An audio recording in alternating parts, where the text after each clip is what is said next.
We've provided the tanks, we've provided the F-16s, we provided the HIMARS, we provided the Patriots, we provided many of the things that you said earlier we wouldn't provide. And it's not back then, it's rather today that Ukraine finds itself in a more challenged position on the battlefield, suggesting that there's not a straight line between those weapon systems and how it does on the battlefield. Where is the straightest line between Ukrainian performance and inputs? It's on mobilization of manpower. This is my video update on this Wednesday, November the 20th? 20th. I am here with Alexander Merkurs, and I'm also here with our friend Patrick. Patrick, where can people find you? Tell us a little about what you do and the best place for people to follow you. I'm a journalist and a broadcaster and editor of 21st Century Wire. Follow me on X at 21Wire, the press portal. All right, it is. Follow Patrick. I follow him on X. So, guys, we're all doing a walk and talk. We are indeed. All right. Yeah. So I've got some things that I would like to talk about for today. First of all, let me just say this. I did a video update yesterday, and I said that 6 missiles were fired and 6 missiles were shot down into Russia, into Bryansk. It was 5 missiles that were shot down, and 1 missile was hit, and the debris fell in the region. Right? That's right. Well, that's what the Russian Defense Ministry are telling us, and I think we should take that as authority. Okay. Another correction: the G20 meeting where Biden got lost, the group photo where Biden got lost. There was a Twitter community note. You got community noted. I got community noted. We all get community noted, but that video got community noted because they said that Biden wasn't really lost. He was just stuck in a meeting with Trudeau, and Maloney was also somewhere hanging around. Maloney wasn't in the group photo either. So actually, I think that makes it even worse. Don't you think, Patrick? I mean, the fact that they took a group photo without Biden, but so Biden's in a meeting with Trudeau, right? And he's running late to the group photo. But the Brazilians, they say, who cares? Let's just take the group photo anyway, knowing that Biden's in a meeting. That's even worse than Biden getting lost, isn't it? Yeah, it's even worse. He's been snubbed by the Brazilians, which is a real downgrade for statesmanship. All right. So let's do a couple of stories, and I don't know if I have any cloud worlds for today, to be quite honest. But Biden, $275 million, Alexander, to Ukraine, including anti-personnel mines. What do both of you think about the anti-personnel mines, the money? Well, it's a terrible escalation. It's also an action sending a weapon prohibited under the Ottawa Convention. This administration has never shown any concerns or inhibitions about that. They sent the cluster munitions before. They've crossed their own red lines. They're now crossing Russian red lines. They're not going to stop. So they're going to send anti-personnel mines, and nobody in the West is going to protest. No Western government. They were campaigning a few years ago to ban anti-personnel mines, and that's all gone out of the window. So we see the pattern of escalation, the determination to keep the war going, to try to support the Ukrainians, to try to box in Donald Trump, and to provoke the Russians. Yeah, Patrick, 275 million more to Ukraine. Yeah, that'll keep Zelensky in hair coloring up until Christmas probably, but and other things. But what Alex said, I agree with, and the difference is going to be how much political blowback Biden and the U.S. will receive in this interim before the inauguration of Donald Trump. Because if it's a significant amount of blowback, then this escapade that we're seeing, these shenanigans, dangerous shenanigans of escalation, could work in Trump's favor as a negotiating advantage, possibly in his mind or in the minds of people who want to see a negotiated settlement. That's one way you could look at it. But I think I agree with Alex. I think they're trying to box in the hawks in Europe, the hawks in Washington, the people who want this war to continue in Ukraine too. They're just playing the same gambit that we've seen before. So the question is, how's Russia going to react to this? That's a good question. Actually, going off of what you just said, Bloomberg put out an article with the title, Biden did Trump a favor with U.S. missiles in Ukraine. Okay. In other words, they're saying that he's given Trump negotiating leverage. So Trump should thank Biden. for all of this? Is that Well, 5D chess. yeah? It's Trust the plan. yeah, Trust it's the plan. Professor Biden playing 5D chess. That's what QAnon he's will amazing. say. It's Yeah. trust the plan. Yeah, he's amazing. That Biden. Alexander, you wanted to? well, I think the opposite, the diametric opposite is what true. Bloomberg is saying. Yeah, I know. Yeah. Well, from what Bloomberg is saying, I think that far from helping Trump, this is going to make Trump's position more difficult. Firstly, he can rescind this decision to conduct missile strikes on Russia. But the Russians are inevitably going to say, even if Putin himself doesn't want to say it, people in Russia are going to say, look, all the negotiations, all the discussions, all the peace proposals up to this time have been premised on Ukraine receiving security guarantees from various countries, Russia itself, of course, but also from the United States, Germany, Britain, and France. Can we now agree to that? Can we agree to any peace agreement which involves any kind of security relationship between Ukraine and the United States at all, given the fact that missiles have been launched at our territory from Ukraine? So far from this helping Trump, I think it's going to make any negotiation that Trump is interested in even more difficult than it was already. And the Russians, many people in Russia, of course, are not keen on negotiations at all. All right, so it's about midday or 1 o'clock right now. 1 o'clock here in Budapest. This morning there were reports, statements put on the websites of various embassies in Ukraine: the U.S. embassy, the Spanish embassy, the Greek embassy. I believe, I think the Italian embassy as well. They're closing down for today because they have intelligence, which claims that the Russians are going to launch a big strike into Kiev. Do you guys believe this? It wouldn't be the first time that Russia will respond in a sort of what they believe is an appropriate, measured manner. It's certainly, I think, that's status quo, though, in terms of this pattern we've seen. So, and if this pattern continues, who's going to benefit in the long run?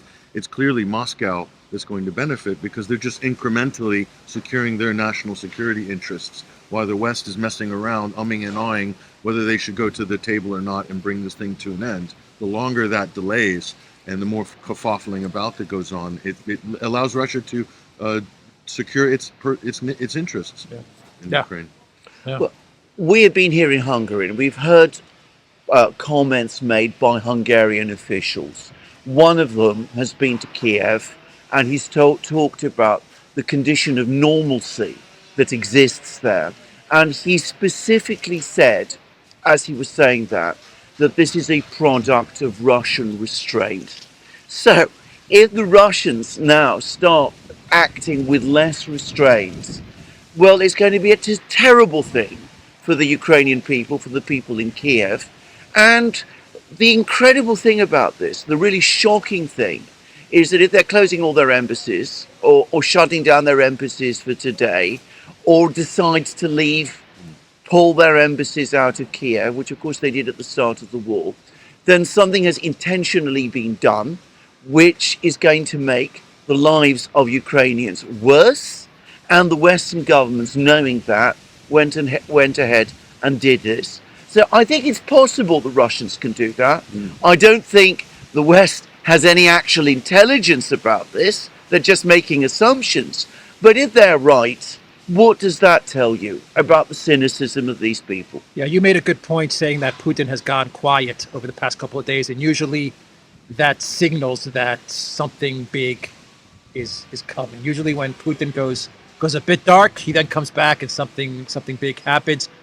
We also see a lot of the Security Council, a lot of top officials in the Kremlin coming out with public statements saying that Russia has to respond to this escalation. Lavrov, Narushkin, I believe Patrushev, I'm not sure, but definitely Medvedev. So we're starting to see a lot of top officials publicly saying Putin has to do something, which to me is a signal to Putin from the Security Council, from top officials saying this time we can't show restraint.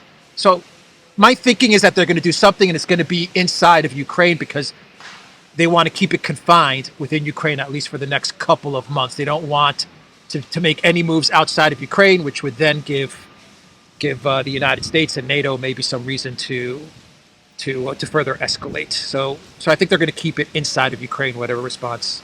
Yeah, because they're dying to make true that sort of proclamation they keep making in the West that Russia's going to overrun Europe. Yeah. And this is why we need to take this strident stance against Russia. And what better way to make that come true than to provoke Russia to such a degree that they will be forced through their updated doctrine or whatnot to respond. So it seems like this also undercuts what you said about G20. It undercuts this myth that Putin is an autocratic war hawk in Russia. The truth is much more nuanced than that. He is. I don't think he is of the hawk. He's not at the top hawk's nest. No. In Russia, it's much, not at all.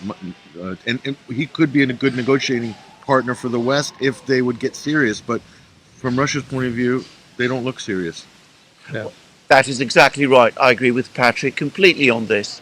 Putin, in the Russian context, has been a consistent moderate.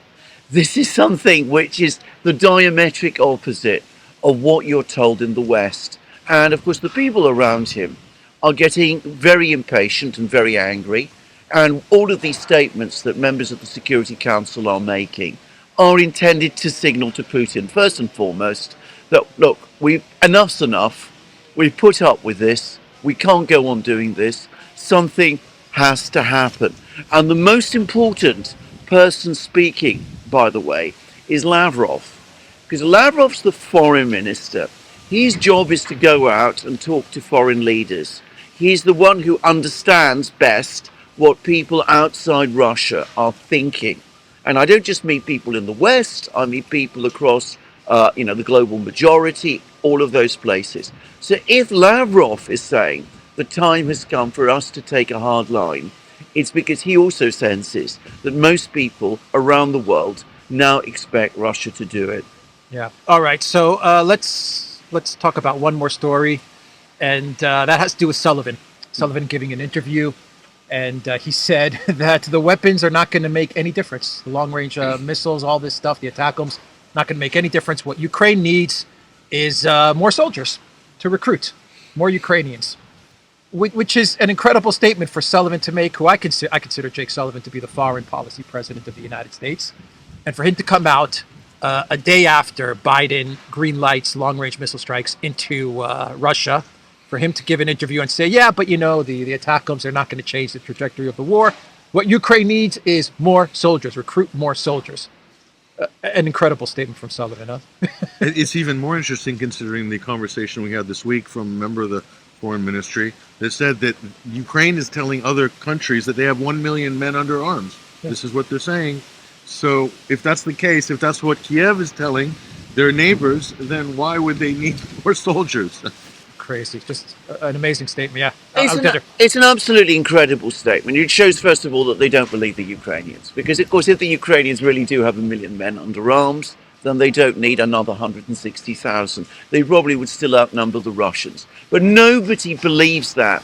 So they reproduce endlessly Ukrainian propaganda on, the victories Ukraine is winning, the stalemate Ukraine has fought the Russians into, the enormous casualties they've inflicted on the Russians. But you see that deep down, they don't believe what the Ukrainians are saying.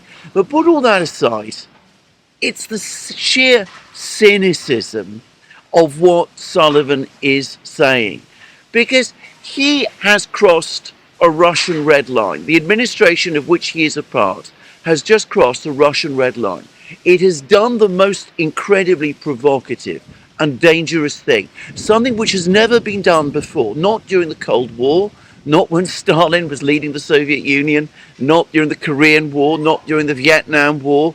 We've never actually conducted strikes on Russia itself before, nor have the Russians conducted strikes on any NATO country, certainly not against the United States. And Sullivan comes along and tells us it's not going to make any difference. It's irrelevant. So we're playing dice with something that's not going to make a difference. World War III, which is not even going to achieve anything on the battlefronts. I mean, it is nuts. It's chaos. He just wants to break everything. Do either of you think that Sullivan's comments are a dog whistle for some kind of peacekeeping deployment to hold Kiev. What do you think? Estonia came out with a comment like 2 days ago where they said that Europe should be prepared to send troops into Ukraine in order to secure some sort of demilitarized zone or something like that when the war ends. So yeah, I wouldn't be surprised if they're definitely talking about stuff like that. We know that they're talking about some sort of a freeze, demilitarized zone, and European troops in Ukraine. There will be overwhelming opposition to that in the UK. Of that, I have absolutely no doubt. There will be very strong, probably overwhelming opposition in France, and the opinion polls in Germany show the same thing. I think if they start going down that road, actually taking on the Russians in battle, then frankly, we're going to see a political crisis in Europe on a scale like we have never seen. All right, let's do a clown world. We'll wrap the video up, but let's go for a quick walk just down the stairs that way. This is walk and talk. Okay. So let's just walk down, and the clown world for today is the pamphlets that are floating around Sweden, I believe Finland, and I want to say Denmark, but they're passing out pamphlets, or they're posting on government websites for the citizens of these countries to prepare for war, to prepare for some sort of nuclear conflict. People watching in Sweden and in Finland, they know they could probably add into the comments what's going on here, but it's crazy, man. For Zelensky, you're doing all of this for Zelensky. Why?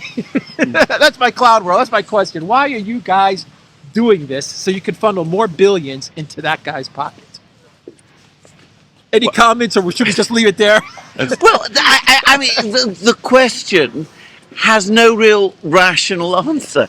But we're not dealing with rational decision making anymore.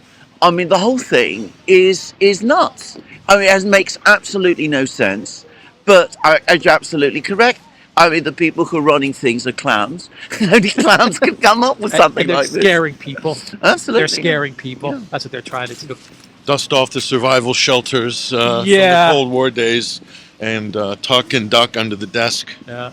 That's what we learned as kids. And let's not talk about I don't want to say real, let's not talk about other problems like inflation and cost of living and stuff like that. Let's focus on the evil Russians and the conflict in Ukraine. Anyway, that's the video, everybody. The Duran.local.com. We are on Rumble, ODYSEE, BitChute, Telegram, Rockfin. Go to Duran Shop, pick up some merch.